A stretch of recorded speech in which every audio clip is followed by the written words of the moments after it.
আসসালামু আলাইকুম, ঈদ মোবারক। বন্ধুরা, তোমাদের জন্য ঈদ উপলক্ষে চেঞ্জ টিভির পক্ষ থেকে নিয়ে এলাম ঈদের সংবাদ।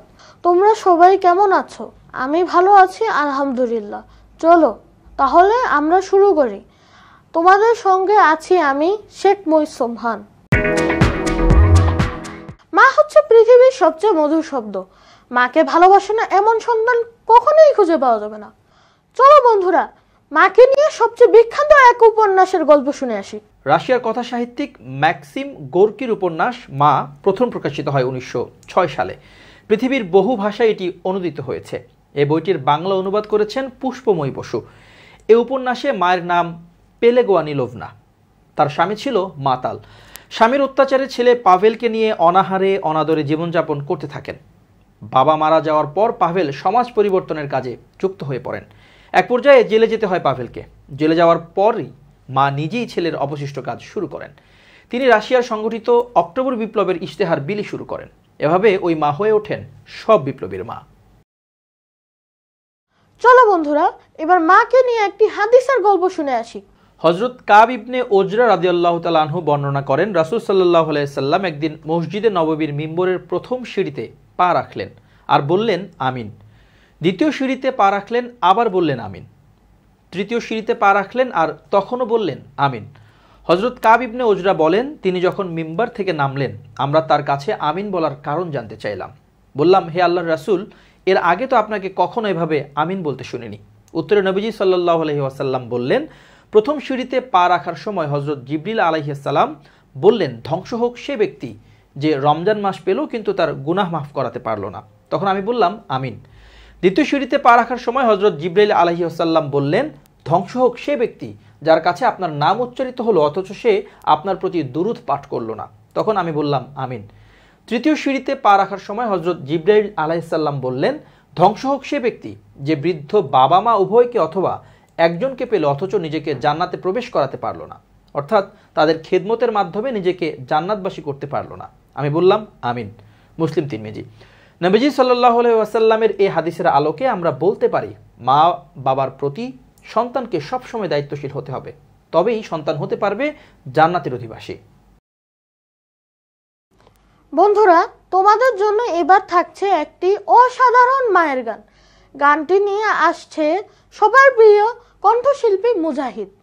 আমার ঘরে খাবার নেই তাতে কষ্ট নেই, আমার রঙিন জামা নেই তাতেও দুঃখ নেই। আমার ঘরে থাকুক মা আর থাকুক তার দোয়া, একদিকে পুরো পৃথিবী অন্যদিকে মা। পৃথিবীতে মা আমার শ্রেষ্ঠ নজরানা, মায়ের সাথে কারো হয় না তুলনা। পৃথিবীতে মা আমার শ্রেষ্ঠ নজরানা। যখনই হতাশা মনেতে আসে, প্রেরণার আলো ছড়ায় ভালোবেসে। যখনই নিরাশা বুকেতে নামে, দুঃখ ভোলায় মা জীবনের দামে।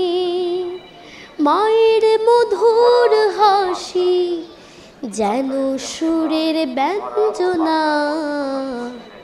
পৃথিবীতে মা আমার শ্রেষ্ঠ নজরানা, মায়ের সাথে কারো হয় না তুলনা।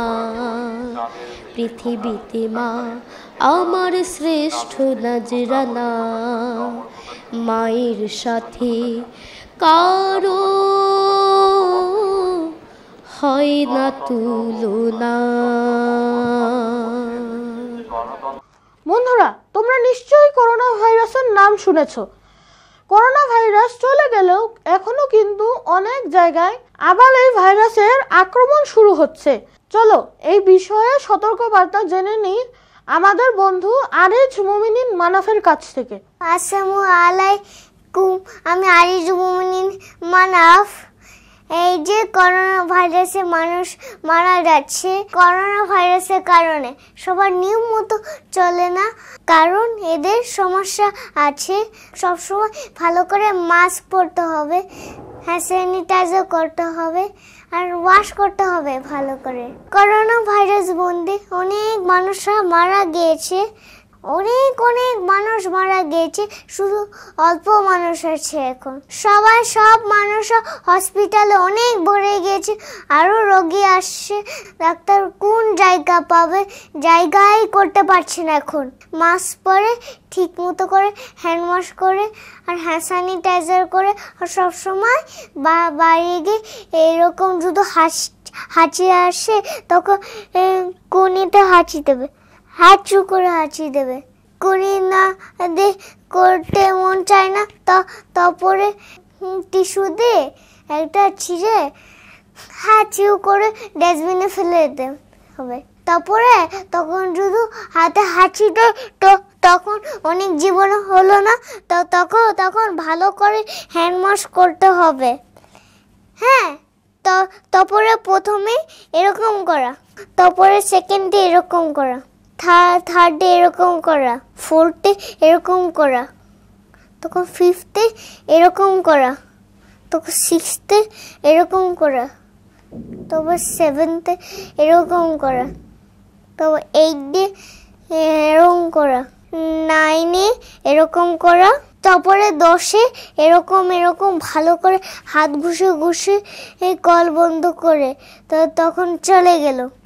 হ্যাঁ, 10 মিনিটে ধুতে হয়, তখন বাইরে গেলে সব সময় মাস্ক পরতে হয়।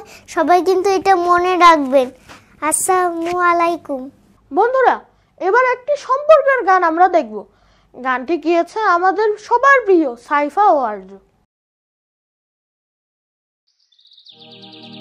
লা লা লা লা লা লা লা লা লা লা লা লা লা লা লা।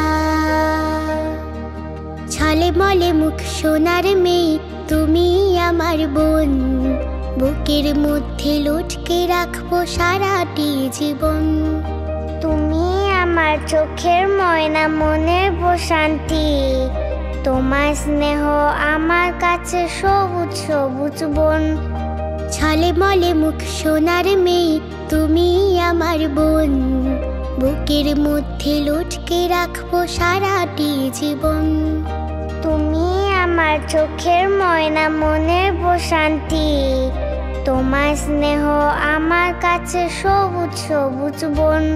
তুমি আমার ছোট বোন, তুমি আমার বড় বোন, তুমি আমার ছোট বোন। লা লা লা লা লা লা লা লা লা লা লা লা লা লা লা। তোমার পড়া দেখে দেখে আমিও পড়া শিখি, তোমার লেখা দেখে দেখে আমিও একটু লিখি। তোমার পড়া দেখে দেখে আমিও পড়া শিখি, তোমার লেখা দেখে দেখে আমিও একটু লিখি। চাঁদের মতো অবিরত বুকে জাগাও স্বপন, তুমি আমার বড় বোন। তুমি আমার ছোট বোন, তুমি আমার বড় বোন, তুমি আমার ছোট বোন। লা লা লা লা লা লা লা লা লা লা লা লা লা লা লা। তোমায় নিয়ে স্বপ্ন আমার অনেক বড় হবে, বিশ্ববাসী মুখর হবে তোমার কলরবে। তোমায় নিয়ে স্বপ্ন আমার অনেক বড় হবে, বিশ্ববাসী মুখর হবে তোমার কলরবে। তুমি আমি মিলে গড়ব নতুন আলোর ভুবন, তুমি আমার ছোট বোন। তুমি আমার বড় বোন, তুমি আমার ছোট বোন, তুমি আমার বড় বোন। ছলে মলে মুখ সোনার মেয়ে, তুমি আমার বোন, বুকের মধ্যে লটকে রাখবো সারাটি জীবন। তুমি আমার চোখের ময়না, মনের প্রশান্তি, তোমার স্নেহ আমার কাছে সবুজ সবুজ বন।